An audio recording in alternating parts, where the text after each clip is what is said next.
Hai hai hai Sobat NKRI, ketemu lagi bersama kabar NKRI.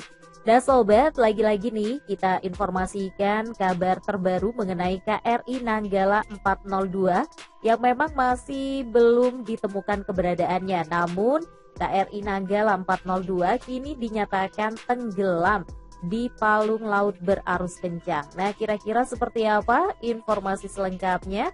Eits, sebelum lanjut nih, nonton videonya dan juga simak informasi selengkapnya, jangan lupa subscribe dulu dong dan klik tombol loncengnya. Dan Sobat NKRI, kapal selam KRI Nanggala 402 dinyatakan tenggelam berdasarkan sejumlah bukti. Lokasi tenggelamnya KRI Nanggala 402 disebut berada di palung yang berarus kencang nih Sobat. Panglima TNI Marsikal Hadi Cahyanto menyebut kapal selam yang membawa 53 prajurit TNI AL itu tenggelam. Bukti autentiknya berdasarkan penemuan tumpahan minyak dan juga serpihan. Jadi unsur-unsur TNI Angkatan Laut ini sudah menemukan tumpahan minyak dan juga serpihan yang menjadi bukti autentik ya menuju fase tenggelamnya KRI Nanggala.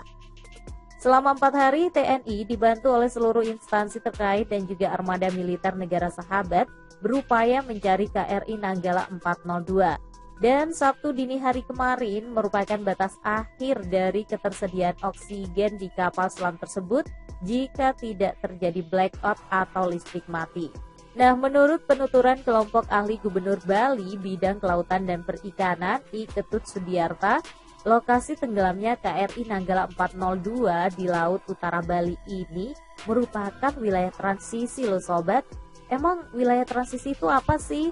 Nah, transisi yang dimaksud ini rupanya adalah antara paparan Sunda yang dangkal dengan paparan Sahul yang dalam. Jadi Laut Utara Bali itu termasuk kategori palung laut yang disebut sebagai palung laut Bali Flores. Ini kalau menurut I Ketut Sudiarta nyambung gitu ya sampai ke Laut Flores dan merupakan laut yang dalam.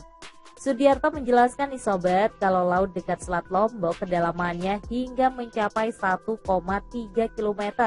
Sementara itu, laut di sekitar Celukan Bawang kedalamannya sekitar 700 meter.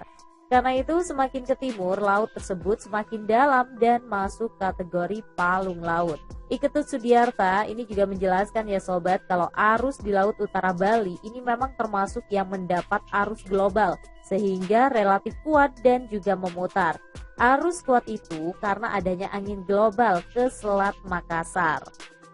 Namun dari semua itu ada harapan nih Sobat mengenai cadangan oksigen di kapal selam KRI Nanggala 402 yang katanya rupanya dapat bertahan dalam waktu 5 hari jika tidak terjadi blackout di kapal selam. Blackout sendiri ini adalah mati listrik di dalam kapal ya. Sementara itu, Kasal Laksamana Yudo Margono ini mengatakan kemarin kan disampaikan gitu ya, kalau batas waktu yang ada itu adalah 72 jam ketika kapal blackout. Tetapi kalau kapal ini nggak blackout atau memiliki kelistrikan, maka bisa bertahan sampai 5 hari. Yudo sendiri nggak bisa memastikan ya Sobat, apakah kapal selam dalam kondisi blackout atau tidak. Menurutnya, tim dari Kopaska menyebut kalau lampu di kapal selam tersebut masih terlihat menyala saat awal menyelam. Jadi pihaknya menduga kapal sih nggak blackout ya, tapi kalau saat menyelam blackout kemampuannya maka hanya bertahan 72 jam saja. Tapi kalau kelistrikannya hidup bisa bertahan 5 hari. Ya kita doain aja lah kalau gitu ya, masih bisa bertahan lebih lama lagi. Ya seperti dikabarkan sebelumnya Sobat, KRI Nanggala 402 dinyatakan hilang dalam latihan penembakan torpedo pada Rabu 21 April dini hari.